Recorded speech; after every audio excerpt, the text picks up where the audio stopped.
Hello everyone, this is Bob and Threadbare, and welcome back to the Dark Mod. We've made it partway across the city so far, but we're not done yet.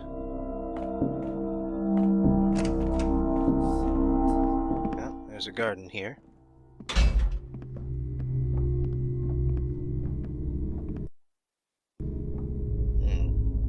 Hopefully she's the only one. Unfortunately, it doesn't look like we can do anything about those trapdoors in the ceiling. Looks like we can enter the lab, at least. Oh, shit. That was some kind of timing right there. Oh boy.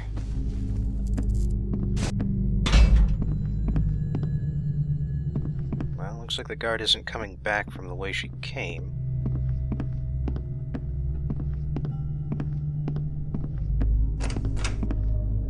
Oh, it's another window. Not actually the same one. Apparently she's gotten pretty far along in her circuit there, because, well, there she is.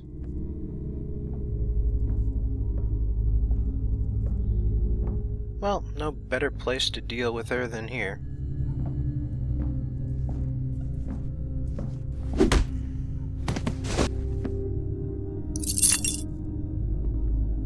I guess that's one way of opening the lab, assuming you don't want the guy in here to open the door for you.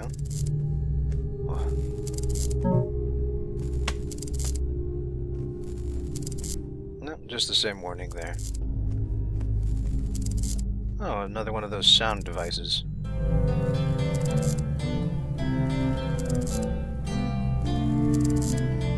Always nice to have a little music when you're reading about how minds work. Or more precisely, reading about how some guy tried to write about how minds work, but just got fed up after the first couple of paragraphs. Huh. Looks like somebody collects signs.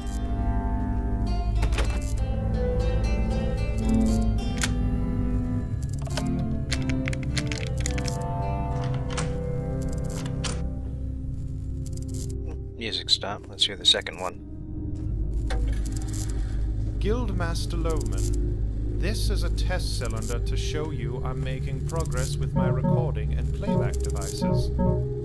We should soon be able to increase cylinder production, bringing more income into the Guild's coffers. Matthias Gibbs, Senior Inventor. I wonder if that's the same guy who was instigating that collaboration with the bishop. You know, in the last video, the bishop had this message that said, "Get on board, or I'll pay you a visit, and if I pay you a visit, you won't like it." I'm curious if it's the same guy or not. Apparently, this is a captured device. The Inventors Guild did not create the Gibbs sound recorder. Somebody else out there did. Or else somebody else stole a whole bunch of those cylinders in order to create those recordings in which to blackmail and extort things out of people. I forget which case it is. But in any case, this is the one and only way forward. Is to get into this courtyard area here. And actually go to the right, but there is stuff to be had if we go to the left first.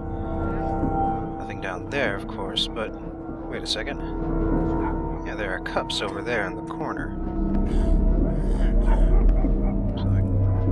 Should be careful here, because this is a steep rooftop. There are no less than 2 people out here who might spot me if I'm uncareful.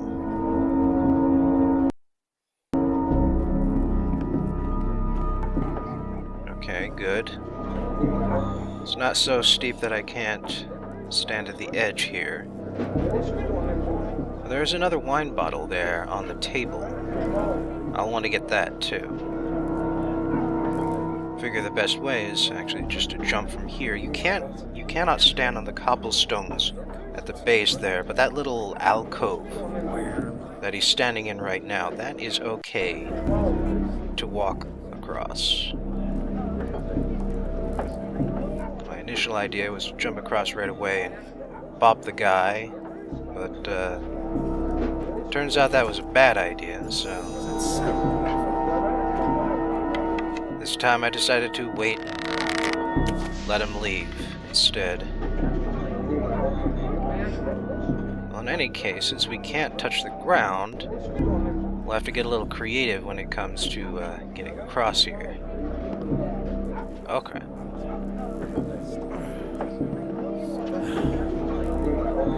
Alright, here we go. Another 100 in gold.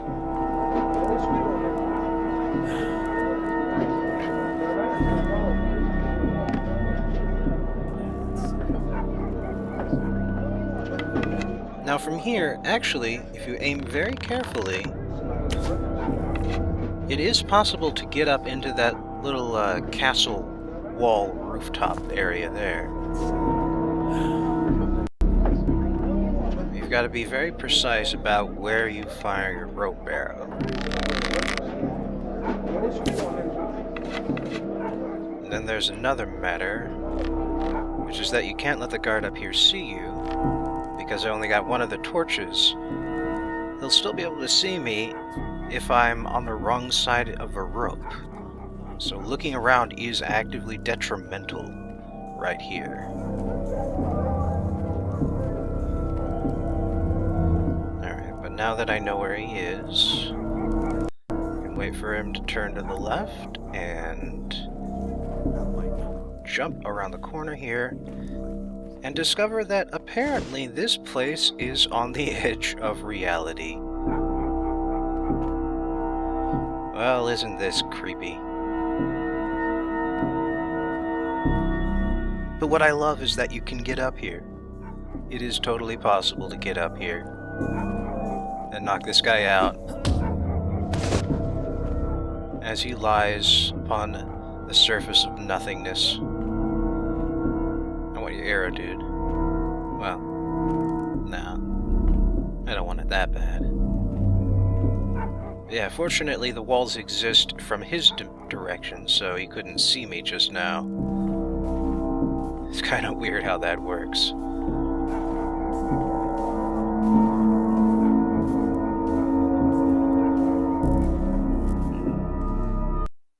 Well, the guy isn't over here right now, so I can just get in through this window. Wasn't quite open enough.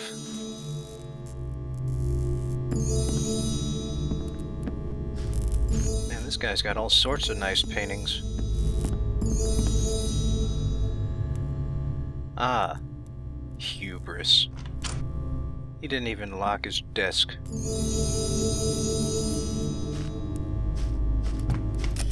And what about in here?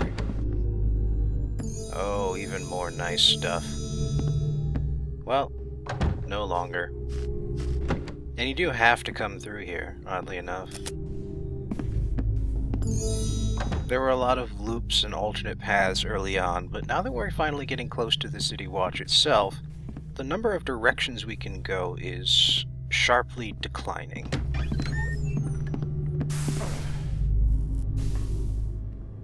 What's this?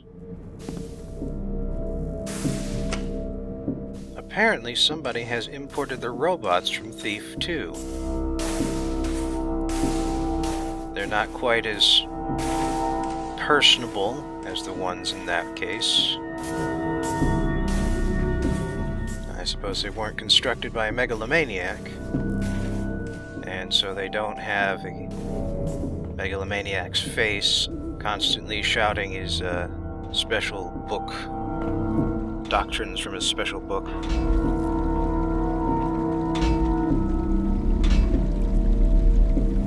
This is kind of weird. Gate's really messed up here.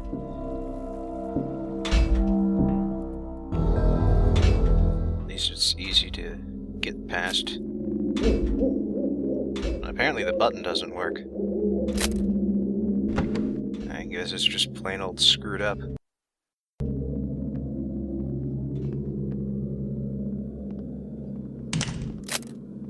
Unfortunately, our map does not happen to include the blueprint of the watch building itself.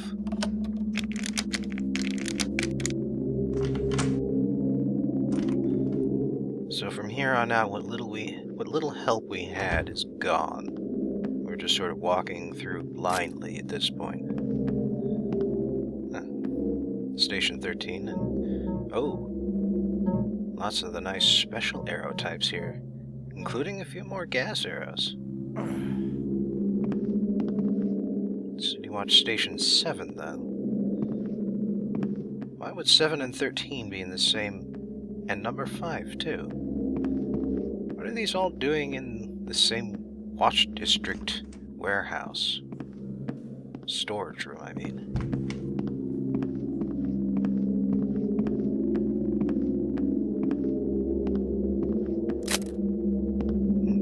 Unfortunately, we can't actually go out onto the towers. For whatever reason, that is simply not an option.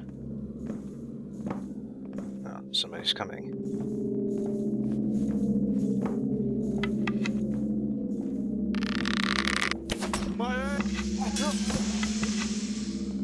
So, someone commented on the last video that the guards with the helmets, with the, not face helmets, they can be knocked out if it's from behind and if they aren't alerted at all. And, well, number one, that's a pain, and number two, obviously, I did the mission all at once, so gas arrows it is. What good are the lights if they aren't even on?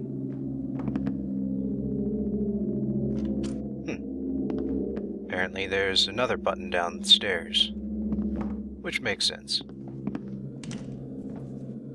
What did I see there? That was close. Not sure how he managed to see me, though. I'm pretty much in darkness here.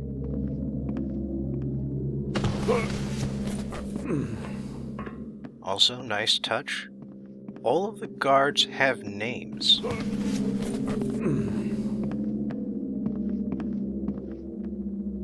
Let's put that in the corner so I don't make metal noises by walking over it. So at this point, lacking a map, my basic idea here is to search the building from top to bottom. I've already been as high as I can go. So I'm going to search all of the floors until I can search no more. And then I will head downstairs and continue from there.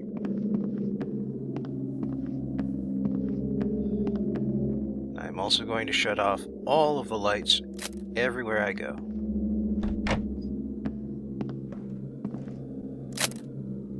Luckily, all of the lights have switches.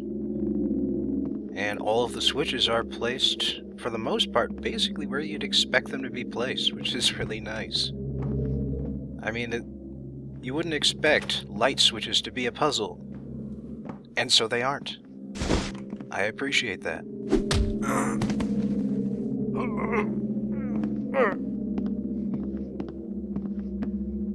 And since I am heading downstairs, I figure I'll cover my tracks by dumping bodies upstairs from wherever I am.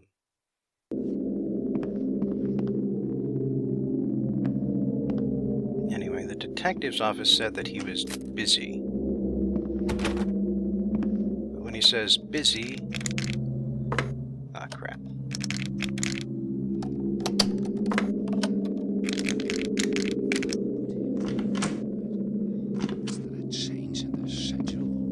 When he says busy, he means he's hanging out in the records room here. What?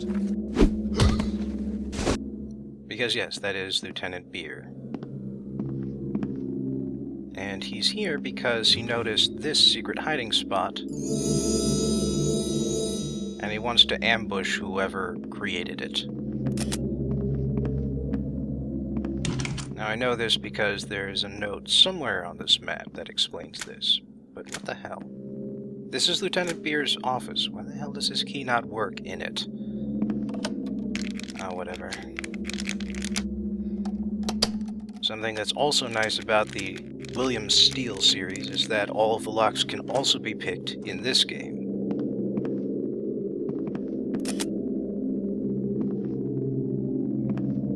What's that?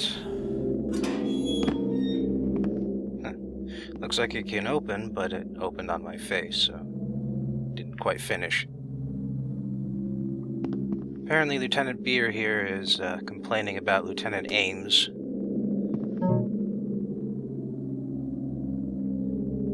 And this note that he tossed away indicates that he is actually, whining for a better office and better treatment.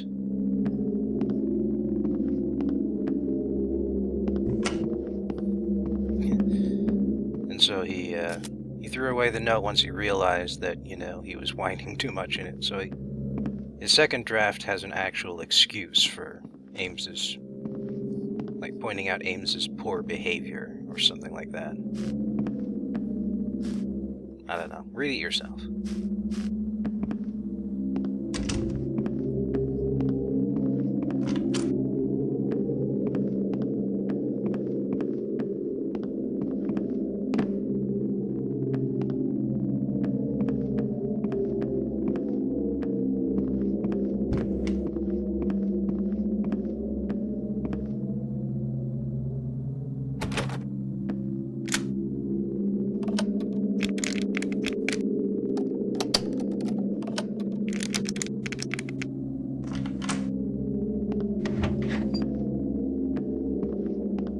The one thing I don't actually get is why the light switches are in the middle of the room in the storage rooms here.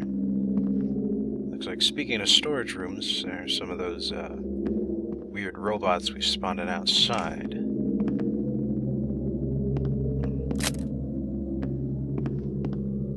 It looks like there's only one way to go from here, because if we head back up these stairs,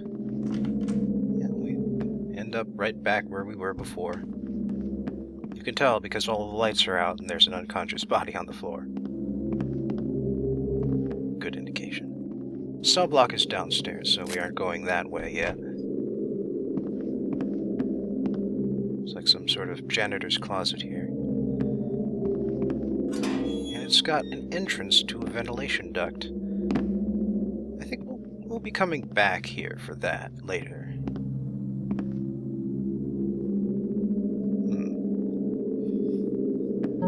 Apparently, some thieves have been gathering maps of Claymore for some reason.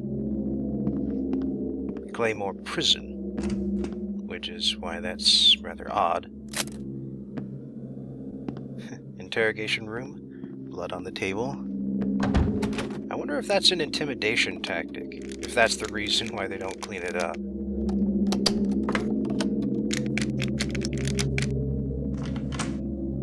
Well, this is Lieutenant Ames's office, and yeah, sure enough, it's a lot more roomy than Beers's is.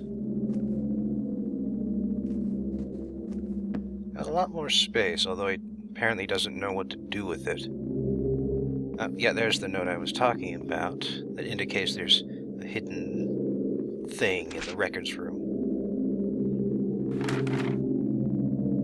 And Ames is the lieutenant that William Steele went to see, by the way. And apparently this interrogation room has a clean table. Apparently that's for people that they don't want to rough up. So, fair enough.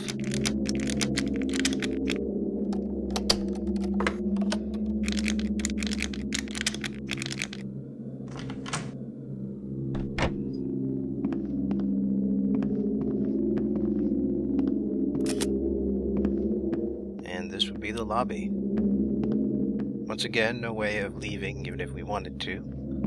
And And we don't. Here's all the people who came in today, including Mr. Steele, of course. There's the blackmailer's tip. And a note about the cash box, how you know, shouldn't be using the cash in the cash box for anything except official police business.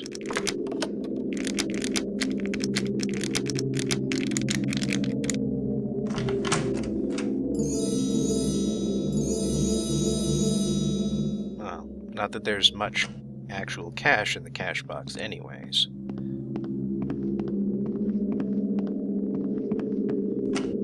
But I think that takes care of this floor.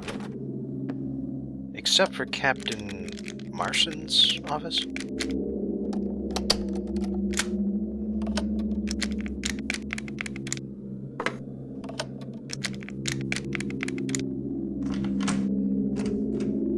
And of course, technically speaking, his office isn't even on the first floor.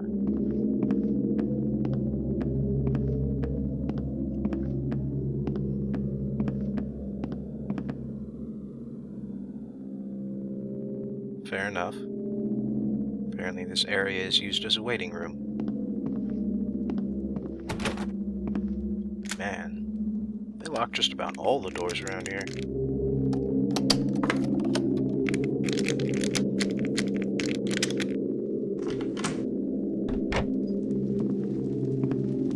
Well, fortunately for me, the captain decided not to make a late night of it. Although he does have an odd taste in paintings. In any case, we can rifle through his desk here. Damn it, I don't want the cup. Don't give me I don't want this goddamn cup. And yeah, I want that open. I wanted the damn bag.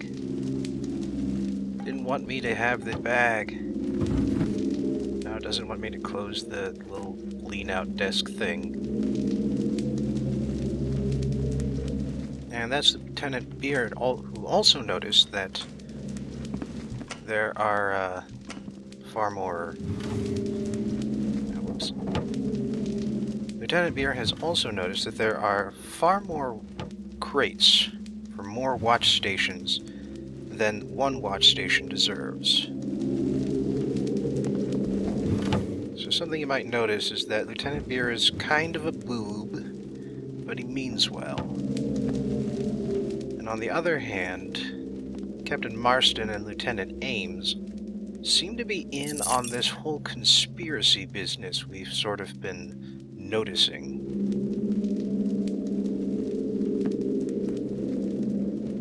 Now there's a sound player around here too. Sure like to find it.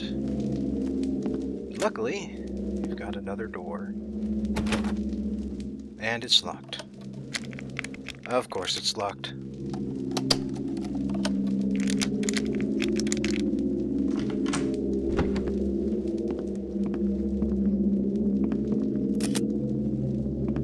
Here we go.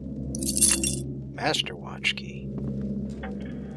Captain Marston, I've received word from the north that this month's shipments fell below the quota we established. It's important that you meet this quota. Please see that next month's numbers make up for last month's shortfall. If the quota continues to remain unmet, you'd better start looking over your shoulder. I have another candidate in mind who I'm sure would be willing to take your place.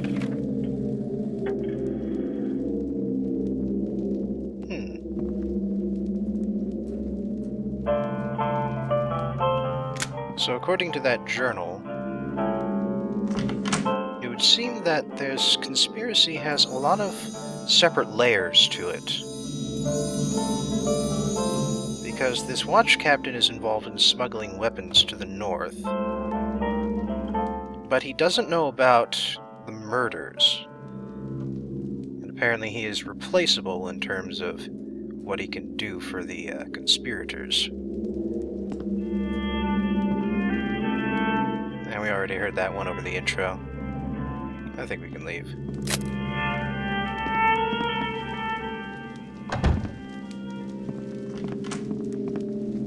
So it would seem that the seat of the questions here does not lie within this watch station. The two most important members of this watch station are involved, but they are not masters of this conspiracy.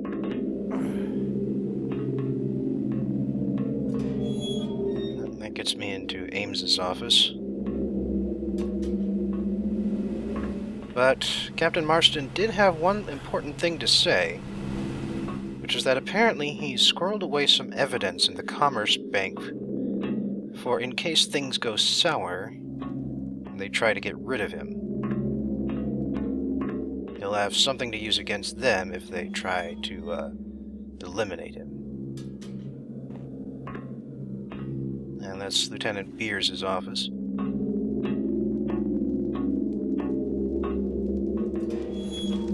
And that's Captain Marston's office. Interesting set of ducks, honestly. But in any case, our next step is probably the evidence vault. That is what we came here for, by the way. To find the evidence on the Steels' murders.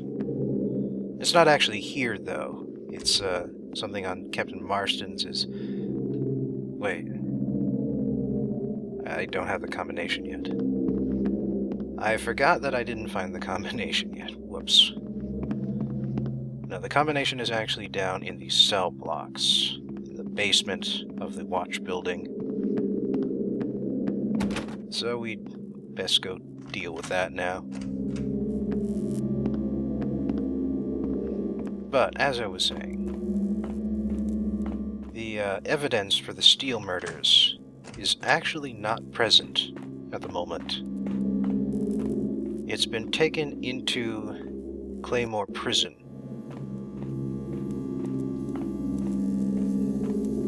And the reason is that the master of the Claymore Prison has decreed that he is going to be in charge of the investigation from now on. Apparently, he's got the clout to do that. Speaking of clouts.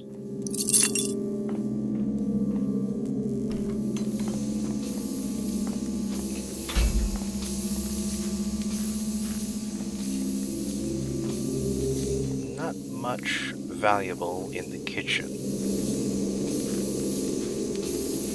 Not that I should really be surprised, but...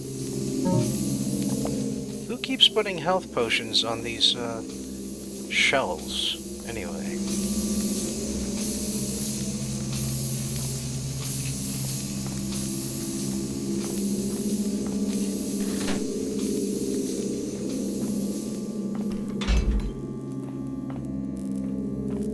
And why do people always keep the lights on when there are people trying to sleep? I mean, honestly.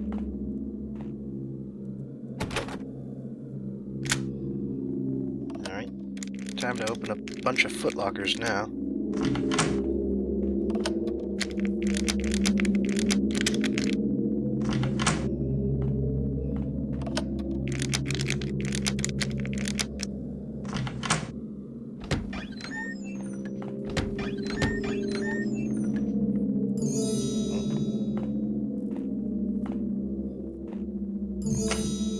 Couple of nice things.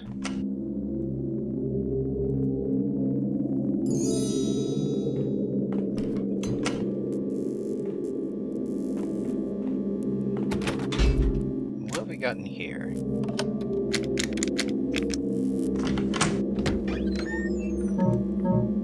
Oh my. Oh my. I think that's more than the number of people we could possibly knock out in this building. Seems rather excessive for, where you find it, especially with, oh my, even more gas arrows here. I mean, I get that this is an armory, but it doesn't have to be this well stocked with stuff that we can use. Ah, and there's the note, with the combination on it. Beer lost it. Like I said, he's kind of a boob.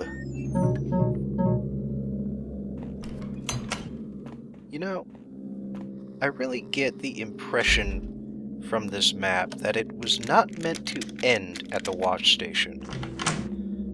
That it was initially conceived to be a part of the other map, which was released at almost the same time, which is Claymore.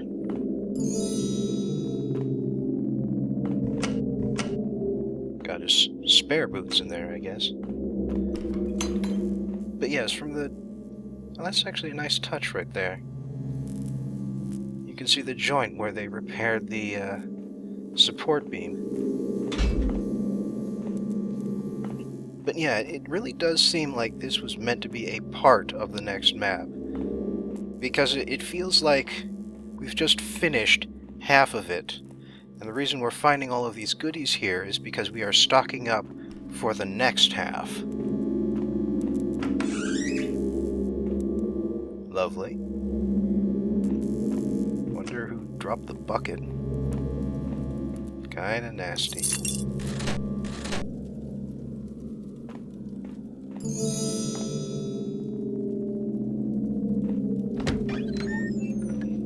But I guess just for, I don't know, memory reasons, Claymore is in fact a separate map from Home Again here.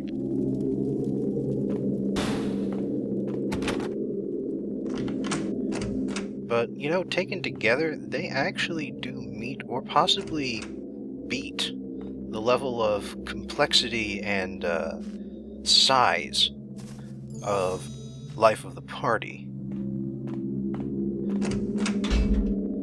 And by the way, there was a hint for that one too.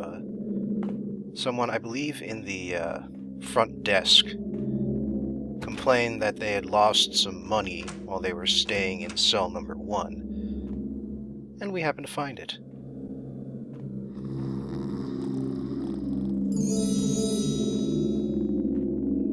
Also, if you're wondering where those jewels came from, it will be explained later, but let's just say that those might not smell the best. We'll leave it at that.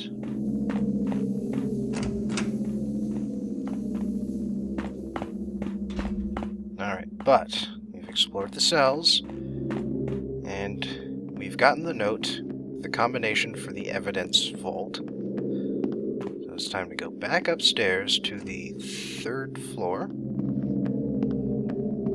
and type in that combination, 4827. Kind of an irritating way of doing it, but I suppose there are limits on how this engine can work.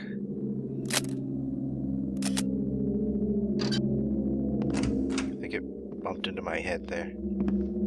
Oh well. Surprisingly, not much valuable evidence in here. Oh, whoops. Guess that closes the door. But yes, there is a note here for every piece of evidence to explain why it's been kept and who died. Oh, sewer map. 2 maps for Claymore, and there's the sewer. Yeah, this is another reason why I think that this was meant to be a part of the next map.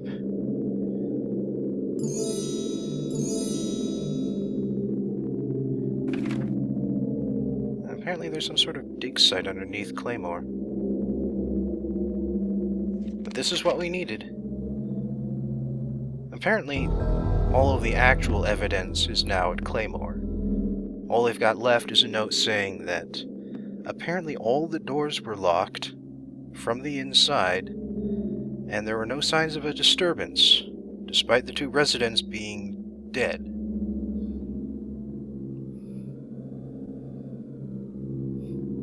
Very interesting.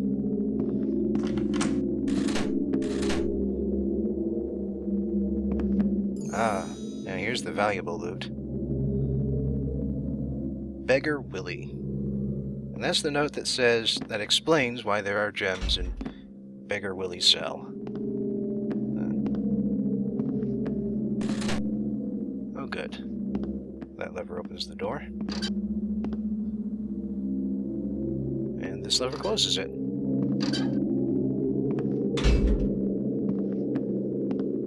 Very nice. So actually, if we look at our objectives, we can go back to where we started, or continue on to Claymore. And to do that, we'll take the elevator that goes down to the sewers. You might have seen it. It's on the way down to the cells.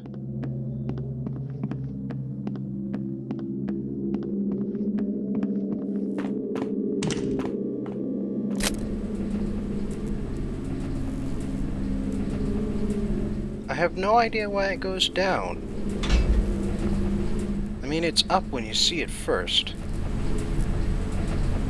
But after you get through the evidence vault, the elevator goes down. I don't know, maybe it's meant to insinuate that someone else has gone down before me? But either way, it's kind of annoying. Because you've got to wait for this slow-ass elevator. Come all the way back upstairs.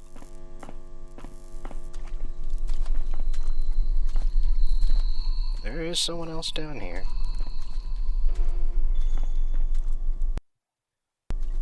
The trick is, we won't actually have to worry about it.